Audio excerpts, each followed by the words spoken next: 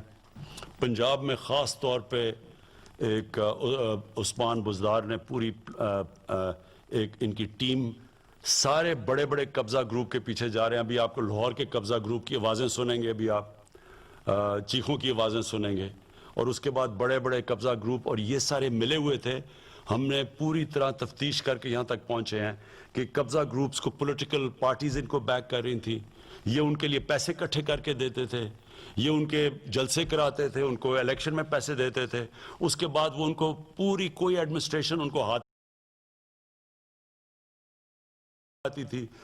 Prime government کی زمینوں کے اوپر انہوں نے قبضے کیے ہوئے ہیں. کئی پولیٹیشنز نے بڑے بڑے پلازا بنائے ہوئے ہیں, گورنمنٹ کی اربوں روپے کی زمینوں کے اوپر پلازے بنائے ہوئے ہیں. ان سب کے پیچھے ہم جا رہے ہیں, اور ہم ایک پوری چیف سیکرٹری کے ساتھ اپنے پورا ایک پروگرام بنایا ہوا ہے کہ ایک پوری اب ٹیم بنے گی. یہ جو سوسائٹیز کے اندر یہ قبضہ گروپ بیٹھے ہوئے ہیں جو کہ دیکھ لیتے ہیں کہ اچھا جی اوورسیز پاکستانی ہیں, وہ یہاں ہے نہیں, وہ نہیں ہوتے تو ان کی زمینیں قبضہ, اس کے اوپر اب پورا پلان کر رہے ہیں.